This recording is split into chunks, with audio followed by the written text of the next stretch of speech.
போன வாட்டி என் தங்கச்சியை கூப்பிட்டு வந்தேன். குழந்தை இல்லை. குழந்தை எத்தனை வருஷமா இல்லை? 5 வருஷம் இல்லைன்னு சொன்னோம்.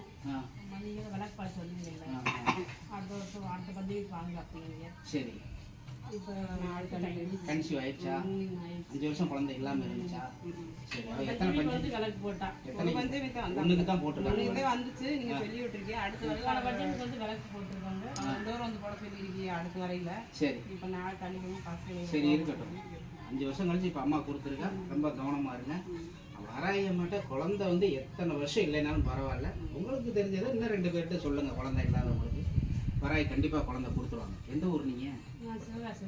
சரி ரைட். பாப்பா நல்லா பார்த்துக்கோங்க. அம்மாவோட வளையல் கொடுக்குறோம். வளகாப்பு போடும்போது போட்டுக்கோங்க. இங்கே வச்சு பண்ணனாலும் நாங்களே பண்ணி தர்றோம். இல்லை நீங்கள் பண்ணனாலும் பண்ணிக்கோங்க. இங்கே கூட்டுவாங்க, நாங்கள் கொஞ்சம் வளையல் தரோம். சரி போட்டுக்கோங்க. சரி ரொம்ப சந்தோஷம். சரி. அக்கா நிமிஷமாக வந்தாங்க. சரி வாங்கண்ணா. இது 3 வஞ்சதுக்கு இங்கே வந்துருக்கு. சரி. 3வது வஞ்சதுக்கு என் கூட வாங்கன்னு சொல்லி கூட்டு வந்துருக்கு. கூட்டு வந்து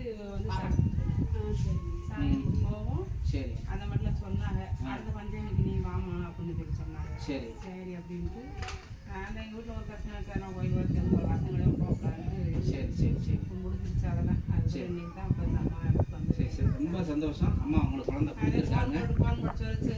அம்மா அடுத்த வந்து என் மாப்பிள்ளை எங்கேயும் அங்கே வர சொல்லிருக்காமா அப்படி கொட்டி போட்டு வர சொல்கிறாங்க. சரி அடுத்த பஞ்சம் போக நானும் வரேன் அப்படின்னு. இப்போ 2வது போகணும் போட்டு என் மாதிரி 4 தள்ளி போயிருக்கு. சரி இருக்கட்டும். நல்லா பார்த்துக்கோங்க. வளகாப்பு நம்மளே நடத்தணும். நடத்தி போடுவோம். சரி சரி வாங்க.